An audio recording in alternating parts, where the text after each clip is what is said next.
Bismillahirrahmanirrahim. Assalamualaikum warahmatullahi wabarakatuh.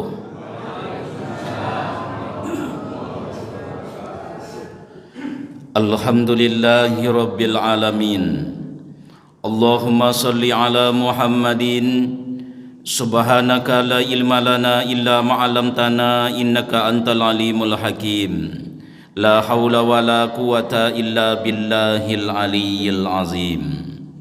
Yang sama kita hormati dan kita muliakan Ketua dan segenap pengurus Masjid Al-Munawwarah, bapak-bapak, ibu-ibu, alim ulama cerdik pandai, tokoh agama, tokoh masyarakat dan mungkin tokoh adat.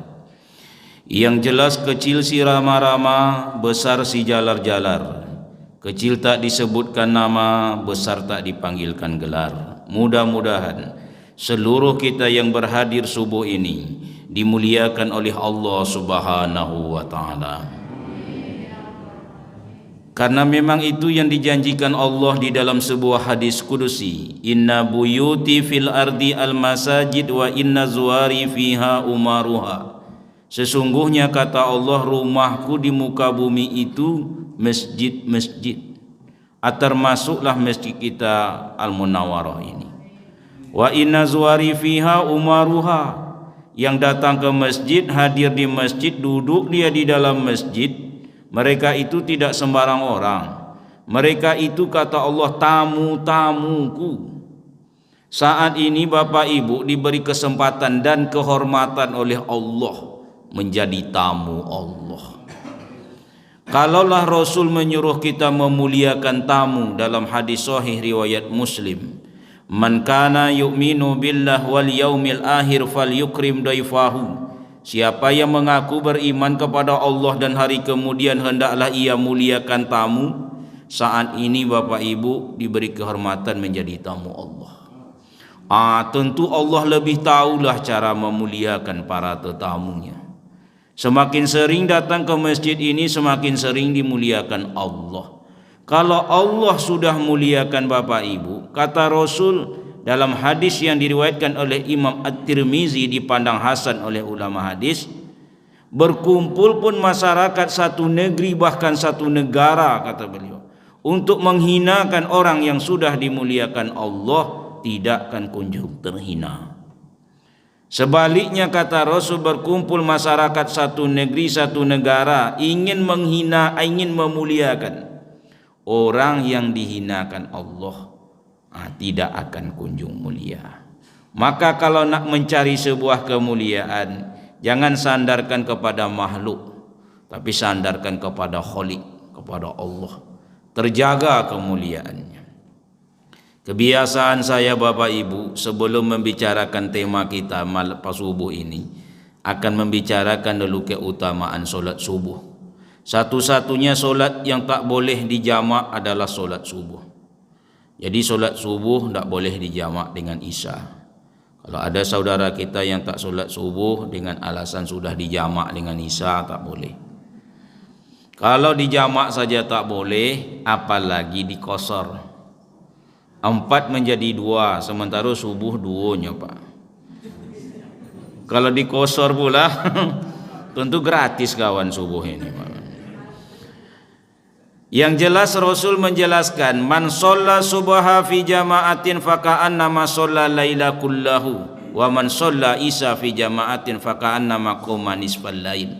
Ikut subuh berjamaah pahalanya solat seakan berdiri sepanjang malam, 12 jam.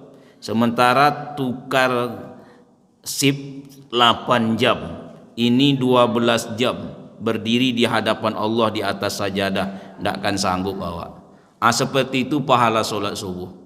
Wa man shalla isya fi jama'atin faka'annama qama nisfal lail. Tapi isya walaupun 4 rakaat, pahalanya seperti solat separuh malam. Subuh sepanjang malam. Malam kita tidur, malam kita menonton TV, malam kita menerima tamu dan lain sebagainya, semuanya dihitung bagaikan solat di atas sajadah. Syarat satunya Pak, ikut subuh berjamaah. Man shalla subha fa huwa zimatillah. Ikut solat subuh hidupnya dalam jaminan Allah. Dijamin RT, RW, kepala desa, camat dan terus ke atas, kita sudah bahagia, merasa aman. Bagaimana kalau yang menjamin hidup awak itu Allah? Kalau sudah selesai subuh ini sampai siang diselesaikan Allah nanti tanya Pak. Tidak akan payah bagi Allah. Fa huwa zimatillah, dalam jaminan Allah. Solat subuh menghilangkan sifat kemunafikan. Ingin tahu munafik tidaknya seseorang, kata Rasul, tengok solat subuhnya. Bahkan Hamka menjelaskan, kalau ingin menengok orang-orang Islam, tengok hari raya. Penuh tu Pak.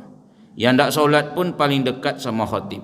Menangisnya paling besar, doanya paling panjang.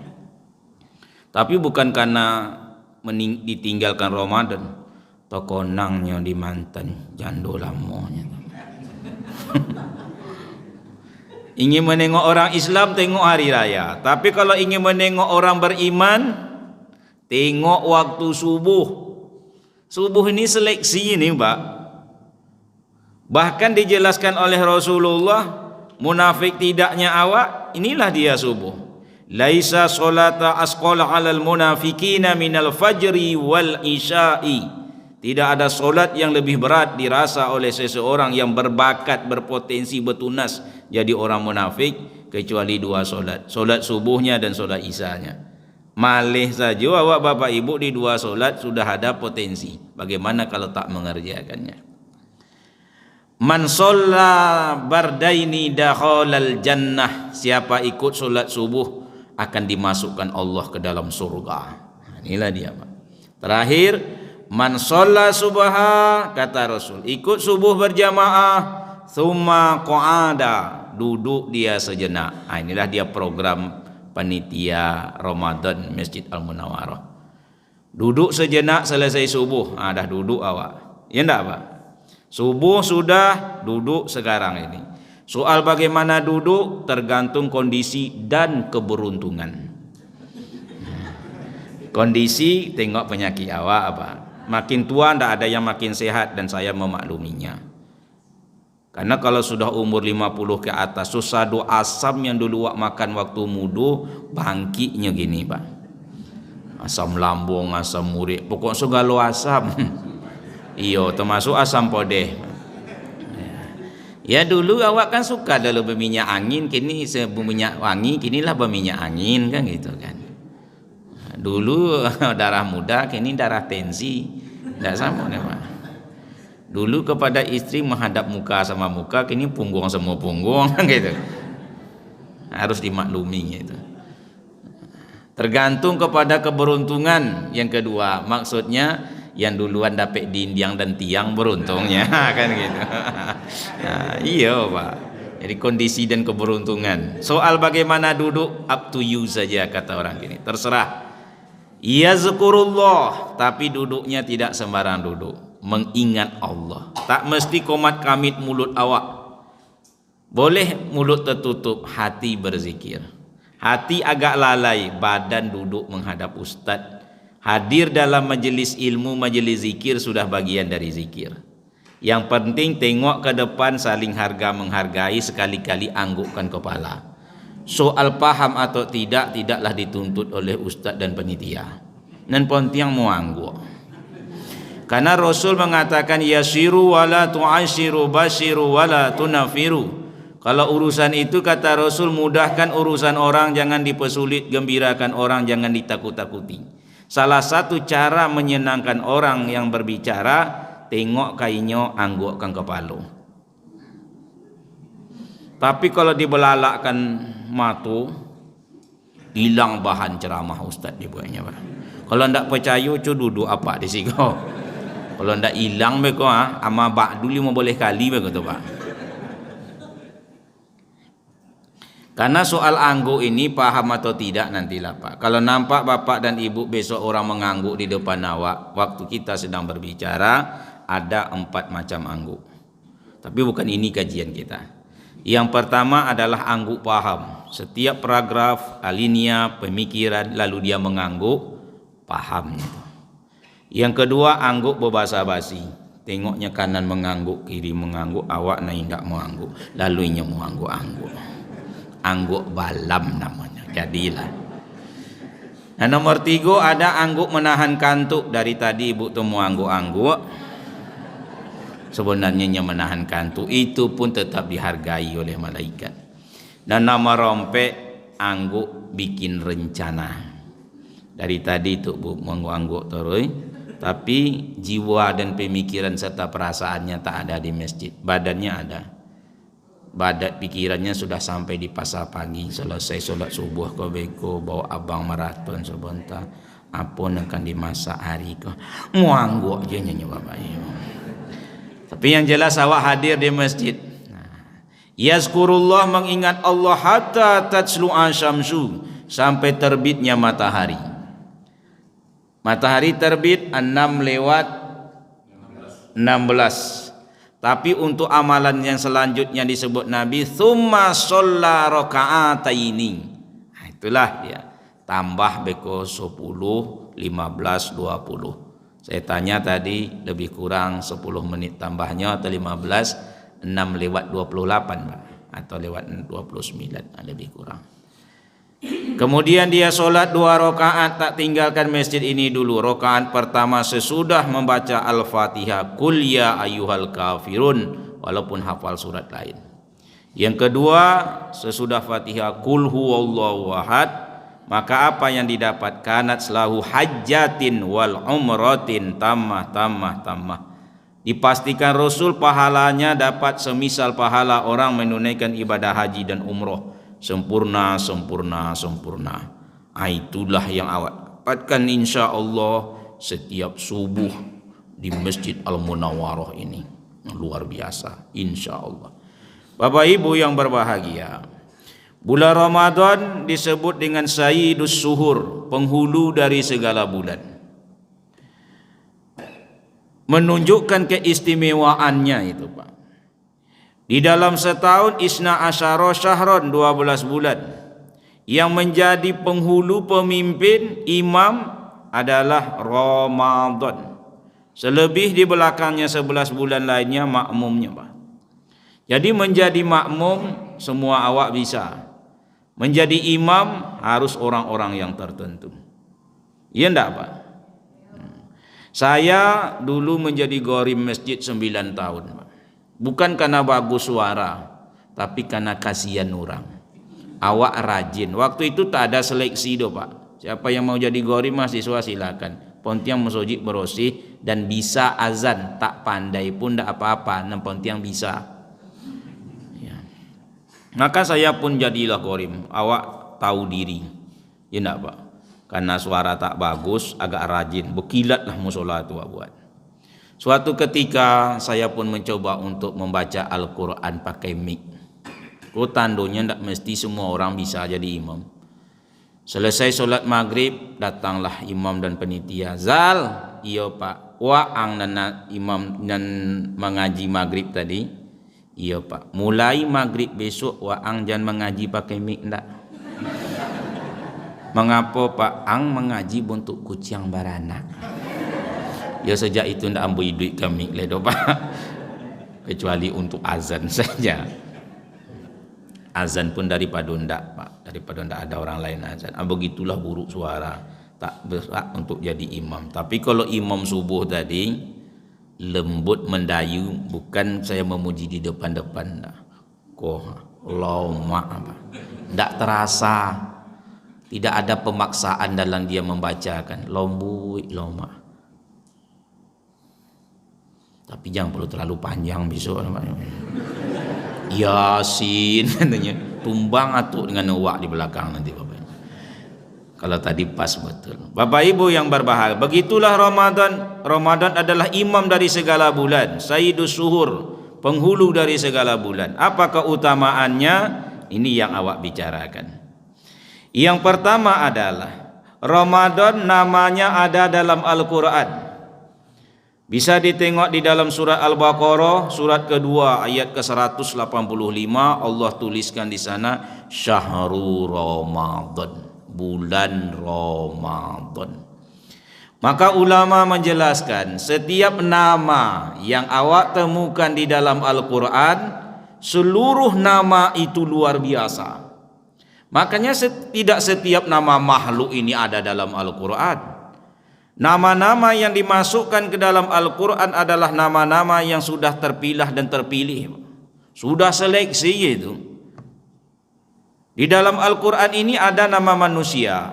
Apakah seluruh manusia yang ada di muka bumi ini namanya ada dalam Al-Quran? Nama saya tak ada dalam Al-Quran. Carilah kalau ada, Pak. Samsurijal tak ada, Pak. Kalau Syamsu ada, artinya matahari. Wasyamsi waduhaha, Syamsu ada. Tapi Samsurijal tak ada. Apalagi pakai SAG, jauh panggang dari api. SAG ini kan sarjana agak gimana gitu, Pak. Agak menangguang kesadonya, Pak. Disobui ulama tidak selesai gitu kan. Makanya kami ini disebut mubaligh, orang yang menyampaikan saja, bukan tingkat level ulama. Tidak ada, Pak. Yang seperti ini namanya tabligh saja, tabligh ringan. Kaum muslimin yang berbahagia, kita temukan Adam alaihi salam, Idris, Nuh, Hud, Saleh, Ibrahim, Lut, Ismail, Ishak, Yakub, Yusuf, Ayub, Zulkifli, Su'ib, Musa, Harun, Daud, Sulaiman, Ilyas, Ilyasa, Yunus, Zakaria, Yahya, Isa, Muhammad sallallahu alaihi wasallam. Ada namanya dalam Al-Quran tuh, Pak, bisa ditengok. Ini nama ini pendek saja, Nuh 3 huruf, oleh Ariel Peter Pan dibuatnya Noah. Sebenarnya Nuh itu artinya yang selalu bersedih, selalu menangis. Itu Nabi Nuh itu, menyesali dosa-dosanya. 3 hurufnya, Pak, tapi namanya ada dalam Al-Quran. Mereka para nabi, para rasul. Tidak seperti nama awak, panjangnya minta ampun, tak ada dalam Al-Quran. Nama anak ibu saya yakin tak ada dalam Al-Quran, walaupun panjang. Putri harum mewangi sepanjang pagi dan sore hari, 9 kata, Pak, tak ada dalam Al-Quran. Panggilan pun cuman I tidak ada dalam Al-Quran. Kita temukan nama hewan dalam Al-Quran, maka seluruh nama hewan dalam Al-Quran itu hikmahnya luar biasa. Apakah seluruh nama hewan di alam ini ada dalam Al-Quran? Tidak mungkin. Yang terbang di angkasa raya, menyelam diri di lautan samudra, tinggal di hutan belantara dan hidup yang melata, kalau sempat semuanya ada dalam Al-Quran yang mulia ini, Al-Quran tidak akan setipis ini, Pak. Pak. Jenis-jenis ikan saja sudah tak terhitung, Pak. Ikan salai, ikan asin, ikan teri, ikan maco, itu ikan yang koryang-koryang aja baru, Pak. Belum ikan lawi, ikan danau. Pak, banyak. Kalau kita temukan nama hewan, itu luar biasa. Kita temukan an-namal, semut, lambang persatuan. An-nahal, lebah, ada dalam Al-Quran. Luar biasa. Bahkan 3 di antara sekian banyak hewan dalam Al-Quran sering disebut-sebut orang, Pak. Ucapan kebencian kepada orang lain. Orang kalau sudah bertengkar dengan orang lain, 3 ini pemungkasnya. Mohon maaf nih. Yang pertama, orang kalau lah bertengkar berakhir dengan kata-kata borwa. Kerah. Kan begitu. Bapak ibu kalau pulang ke Sumbar, kemudian diserempet orang dari sebelah kiri, itu pasti terdengar ucapan supir trapel, baru. Saya tengok keluar, ndak ada baru ada, Pak. Sering saya dengar itu, Pak. Baru. Katanya, saya tengok ndak ada baru, yang ada trapel memotong dari sebelah kiri. Rupanya perangainya perangai baru. Begitu kan. Kadang-kadang mohon maaf, ada yang bertengkar di pasar dengan menggunakan kata-kata anjing. Jarang saya dengar ada orang bertengkar dengan kata lain. Dasar ibu kupu-kupu, jarang. Daripada ibu belalang, tidak ada dong. Dan anehnya anjing ini, Pak, bagaimanapun awak mengucapkannya tetap tak elok kalau didengar. Cobalah ucapkan dengan kata lembut, kata anjing, tetap tidak elok. Apa tuh elok orangnya untuk anjing? Kan tetap tidak elok, apalagi kasar, Pak. Sedangkan lombui aja tidak elok. Iya tidak, Pak? Tidak cobalah bego, Pak. Itulah kata anjing itu. Tapi ada dalam Al-Quran. Dan lebih parah lagi, yaitu babi. Itu sering juga disebut orang. Jangankan awak yang mengharamkan makan babi, orang yang halal makan babi pun tak suka disebut babi. Dah jelas dia sama-sama pagi itu makan babi, tidak mau dia disebut babi. Babinya kau yang babi. Padahal sama-sama makan babinya tadi, Pak. Nah, Bapak Ibu yang berbahagia, ada di dalam Al-Quran. Begitulah dengan nama-nama yang lain. Ramadan ini syahrul Ramadan, namanya ada di dalam Al-Quran menunjukkan keutamaannya ketimbang bulan yang lain. Itu satu. Yang kedua adalah pada bulan Ramadan inilah, yaitu adanya satu malam yang lebih baik dari 1000 bulan. Tak ada di bulan yang lain. Di Muharram tak ada, di Zulhijjah walaupun hari raya Idul Adha tak ada, di Syawal tak ada. Yang ada di malam-malam Ramadan. Khairum min alfi syahri. Malam itu kata Allah lebih baik dari 1000 bulan, bukan 1000 malam. Yang dibicarakan malam, yang dibandingkan bulan. Coba bayangkan tuh, Pak. Kalau disebut lebih baik dari 1000 malam wajar. Ya enggak, Pak? Karena malam yang dibicarakan. Ini ndak. Yang dibandingkan bukan malam, tidak minggu, tapi bulan. Khairum min alfi syahri. Lebih baik dari 1000 bulan.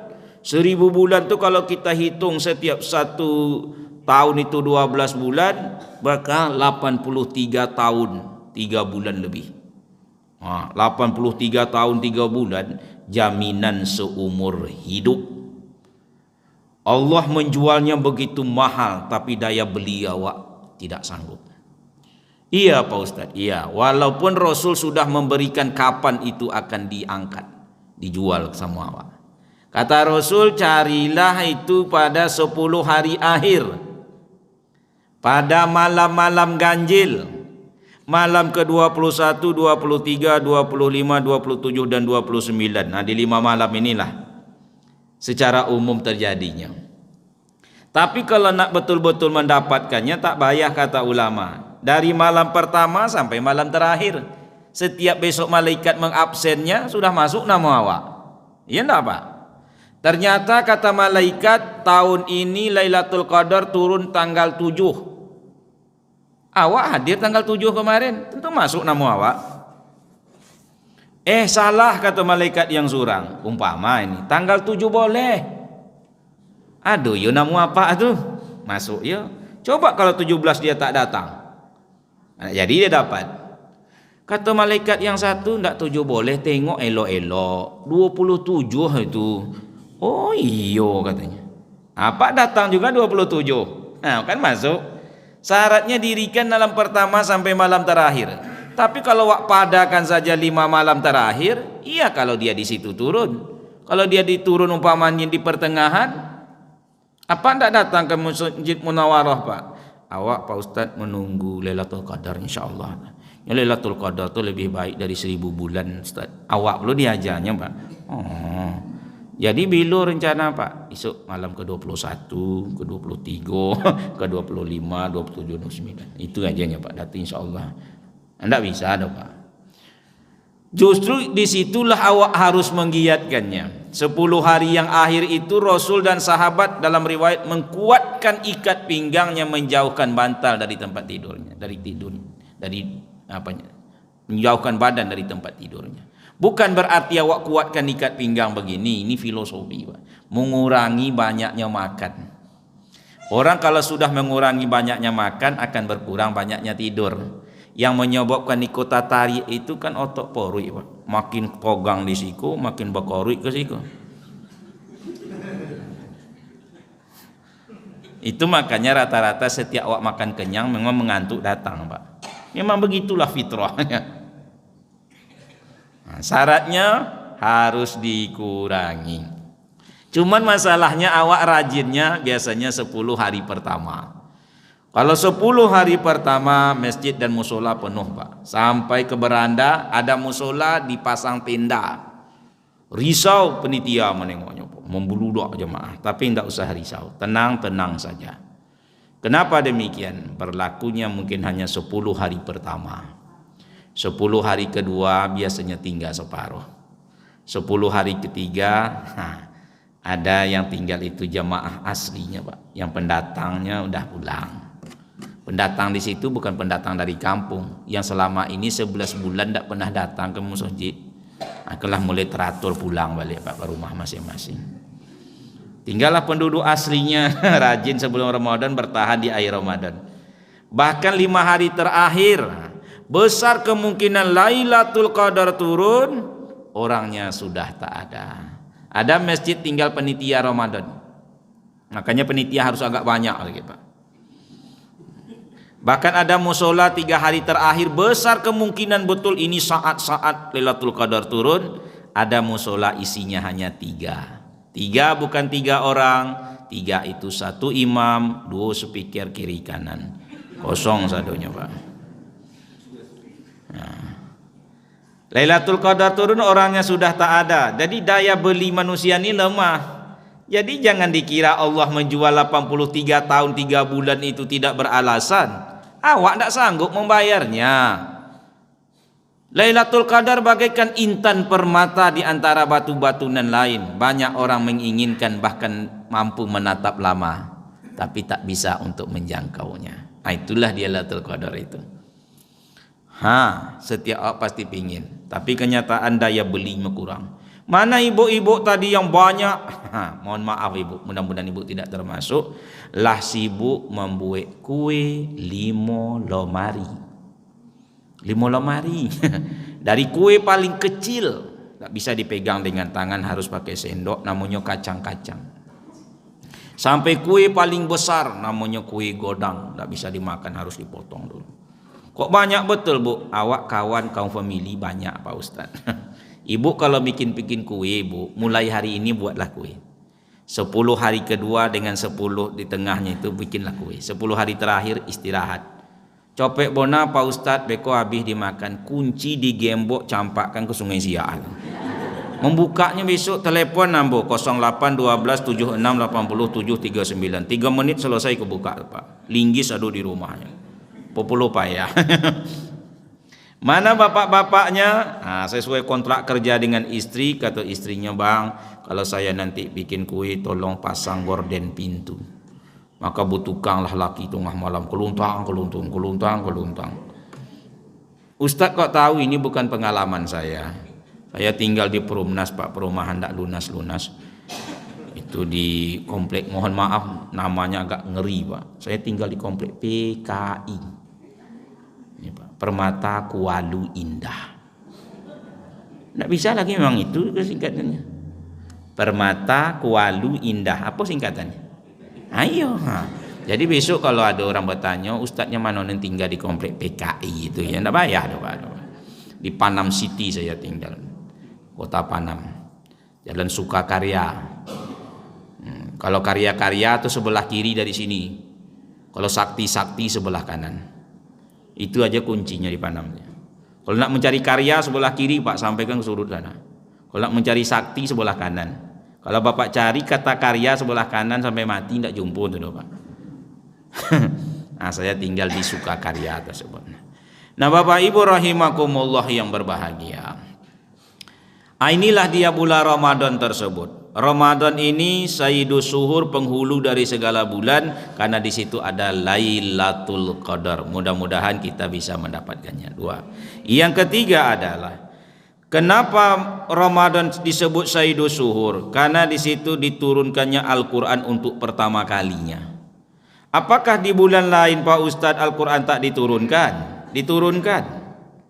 Cuman masalahnya untuk pertama kalinya dipilihlah bulan Ramadan. Syahrul Ramadan allazi unzila fihil Qur'an. Untuk pertama kalinya Allah pilihlah Ramadan ini tempat turunnya. Pertama kali menunjukkan kehormatan. Al-Qur'an ini kan kalamullah yang mulia. Ini dia tulisannya Pak. Al-Qur'anul Karim. Al-Qur'an yang mulia. Tidak boleh disentuh, la yamassuhu illal mutahharun. Tak boleh sembarang pegang kecuali orang yang bersih. Paling tidak bersih jasmaninya. Tidak berhadas, tidak bernajis. Memegangnya tak sembarang, Pak, harus sebelah kanan, dekatkan ke dada.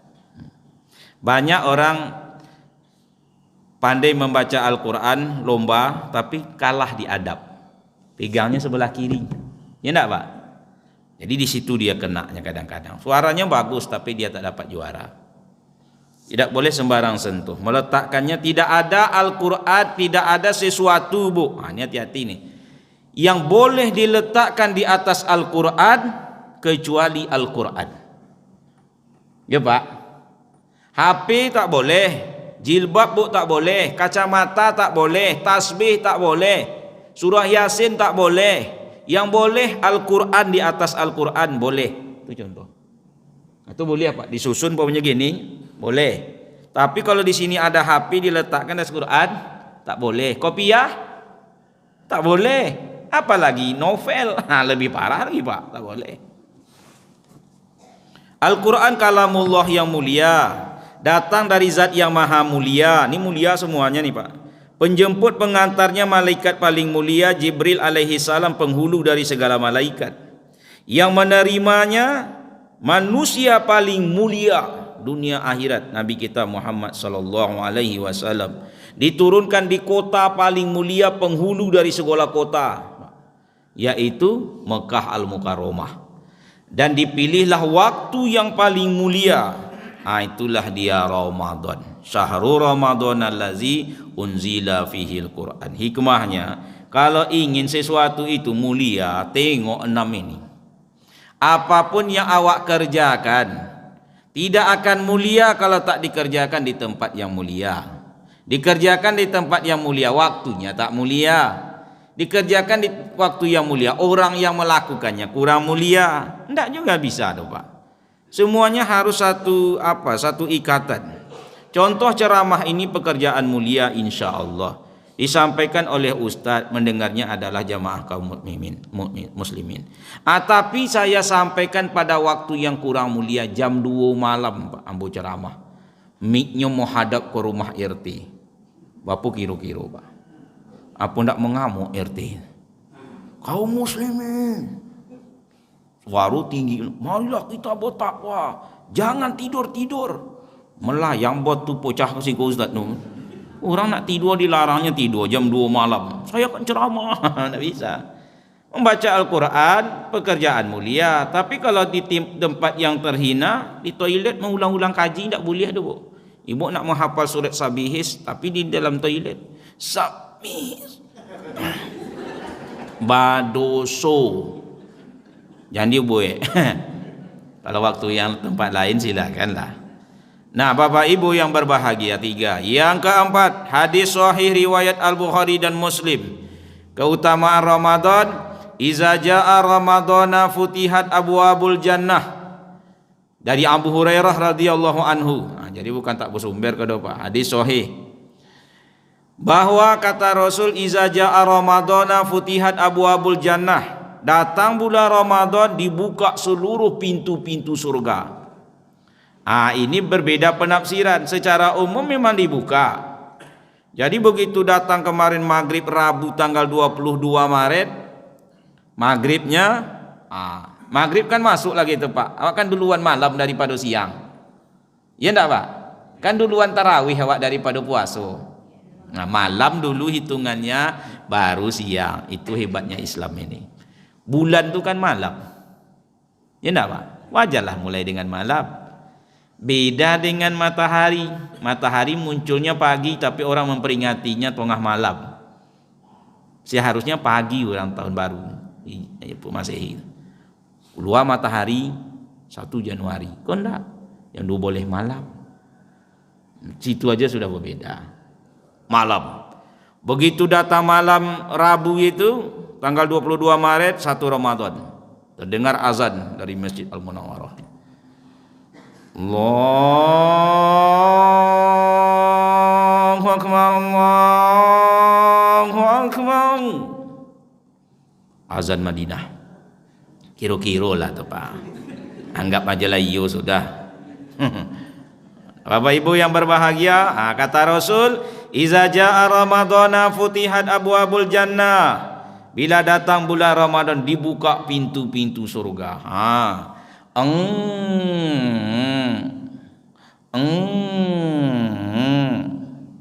Bunyi apa tu Bu? Bunyi pintu surga. Dari mana Ustaz tahu? Kan begitu ya enggak apa. Saya kiaskan saja bunyi rumah orang kayu Pak. Pintu rumah orang kayu. Kalau rumah-rumah standar kan tak berbunyi, ada bang. Angkat kerentang, boleh main sanda aja bang. Kalau pintu surga mana awak dengar? Tapi Rasul mengatakan indahnya bunyi-bunyi di surga tu wala uzunun sami'at, belum pernah terdengar oleh telinga kalian. Jadi merdu Pak irama di dalamnya itu. Bahkan unik bangunan pintu itu wala khatara fi qalbil basar, tidak pernah terbayang oleh hati awak. Saya cuma mengira-ngira saja.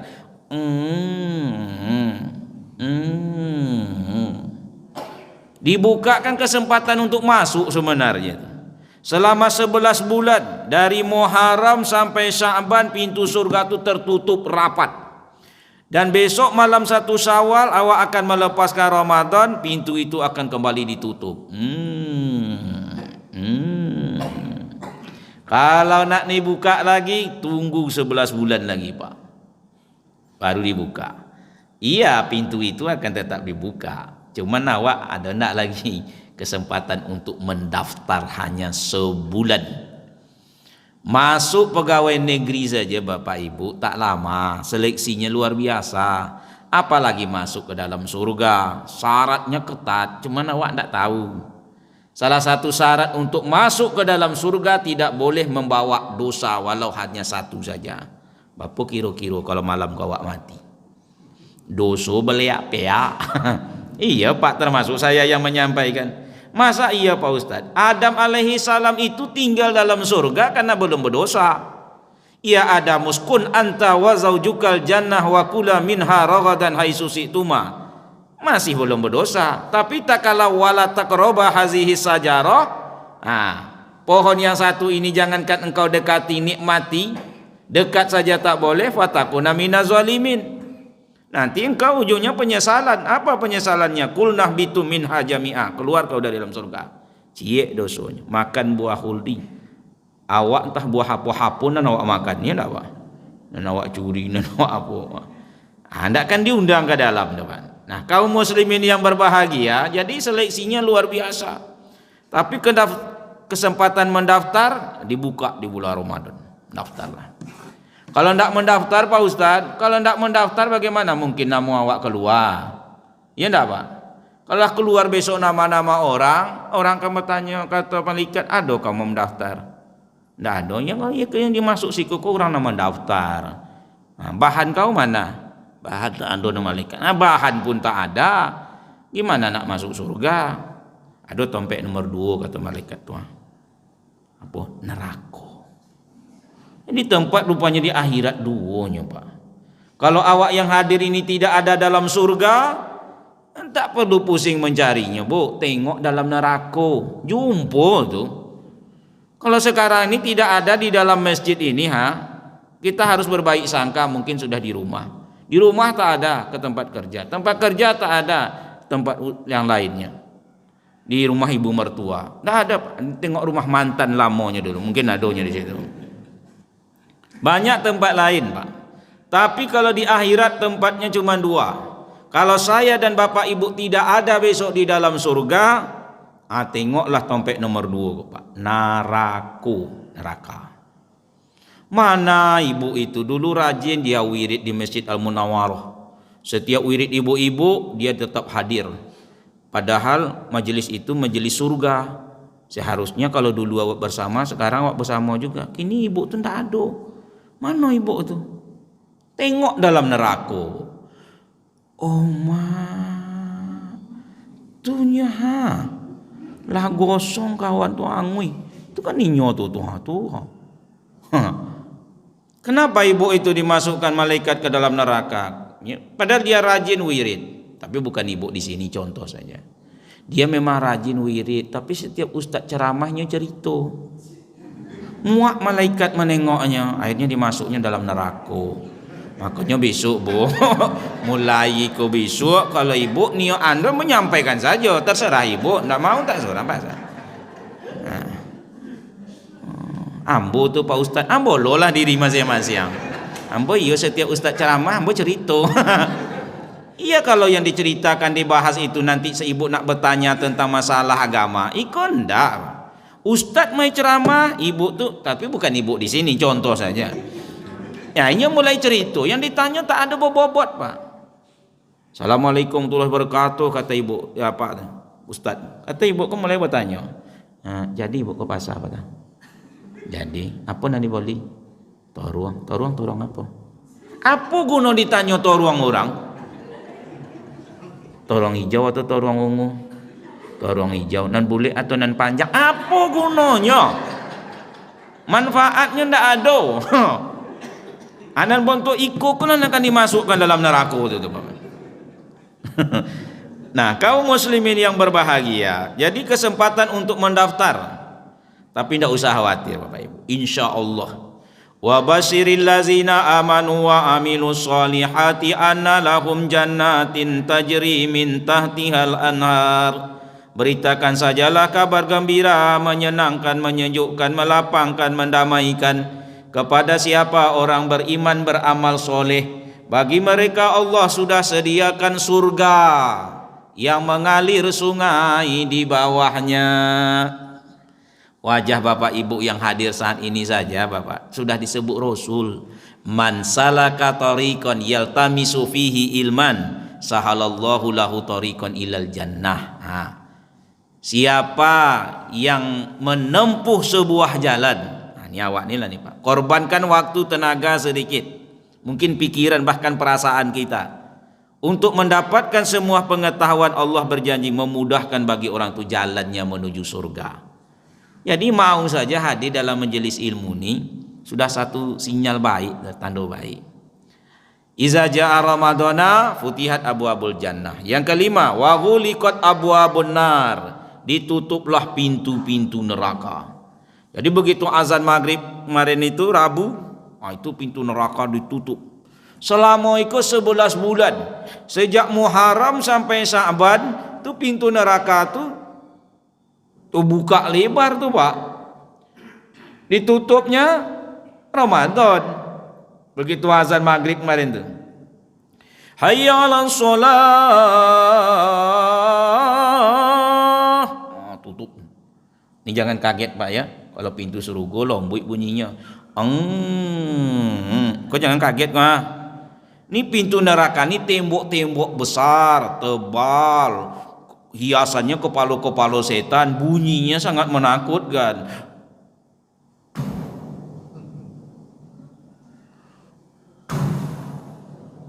Kiro-kiro lah itu. Saya sendiri tidak mendengarkannya doh Pak. Kiro-kiro. Kesempatan sebenarnya menghentikan perbuatan-perbuatan buruk yang kira-kira akan mengantarkan kita ke dalam neraka. Dibukanya pintu surga, kesempatan untuk melakukan perbuatan baik. Ditutup pintu neraka, kesempatan menghentikannya. Selama sebulan itulah paling kurang Pak. Cuman buka pintu neraka kok lama Pak, 11 bulan. Makanya bebas orang masuk neraka, tidak ada seleksi Pak. Mau masuk langsung bisa, melumpik langsung ke dalam, tak payah. Tak payah masuk neraka itu, tak payah Bapak Ibu. Buat saja perbuatan buruk langsung. Salah satunya sebut Rasul, seorang perempuan Bani Israel dilemparkan ke dalam neraka jahanam lantaran menganiaya seekor kucing. Kan tak payah. Apalagi menganiaya suami, mengurung kucing saja masuk neraka, apalagi mengurung suami. Makanya kalau suaminya keluar rumah, lopehkanlah Bu, beko ibu masuk neraka. Kaum muslimin yang berbahagia, ditutuplah pintu-pintu neraka tersebut. Yang keenam, yang terakhir, kata Rasul, iza ja'a ramadhana futihat abwabul jannah wa ghuliqat abwabun nar. Yang terakhir kita, wa sufidat sayatin, dibelenggu, dirantai, dikurung setan-setan. Apa maksud dikurung setan? Ada 3 penafsiran. Yang pertama, setan yang menggoda awak ini dikurung, tapi pemimpin-pemimpin setan saja. Yang bawahan-bawahannya enggak. Dedengkot-dedengkotnya saja yang punya perintah. Satu penafsiran. Yang kedua, seluruh setan yang menggoda awak dikurung. Yang nomor tiga, hanya orang berpuasalah yang mengurung setannya. Yang tak berpuasa, setan tetap bebas menggodanya. Tapi secara umum, setan dikurung. Begitulah menurut matan hadis. Yang lebih jelas lagi, setiap awak ini selama 11 bulan diikuti oleh setan. Iya Pak Ustadz, iya, termasuk saya yang menyampaikan. Itu makanya orang kadang memang mengaku dia punya setan. Tengok ibu-ibu tu Pak kalau berang sama anak. Olah nak beko bangkit pula setan nama leh. Itu tanda maknya punya setan Pak. Akulah muak kau Pak Ustaz, bangkit setan kau dibuatkannya. Akan muncul bangkit setannya Pak. Iya Pak, setiap awak ini diikuti oleh setan. Itu nampak dalam riwayat tak kala Rasul terlambat pulang disambut oleh Aisyah dengan muka agak cemberut. Nah Bapak Ibu yang berbahagia, kata Rasul, kalau begitu engkau sedang diikuti oleh setanmu. Tokoji Aisyah, saya diikuti setan ya Rasul? Iya Aisyah. Orang lain juga. Jadi Aisyah tak mau sendirian. Orang lain Rasul, orang lain juga Aisyah. Aisyah kata Rasul, setiap manusia diikuti oleh setannya masing-masing. Kata Aisyah, Tuhan, saya pun diikuti setan, kata Rasul. Cuman setan yang mengikutiku sudah masuk Islam, sudah ditaklukkan, sudah beriman. Beda dengan awak ini. Tapi yang jelas, kata Rasul, setiap awak diikuti oleh setan yang akan selalu menggoda dan menjerumuskan kita. Nah, pengaruh setan tersebut dirantai selama sebulan Ramadan sehingga bebas kita untuk meraih surga dan menutup pintu neraka. Mudah-mudahan ada manfaat, lebih dan kurang mohon maaf. Kesempurnaan hanya milik Allah Subhanahu wa taala. Kekurangan kejanggalan pasti berlabuh pada diri manusia. Kepada Allah kita memohon ampunan, kepada manusia kita wajib saling memaafkan. Kita tutup dengan membaca doa kifarah majlis. Subhanaka Allahumma wa bihamdika asyhadu an la ilaha illa anta astaghfiruka wa atubu ilaik. Assalamualaikum warahmatullahi wabarakatuh.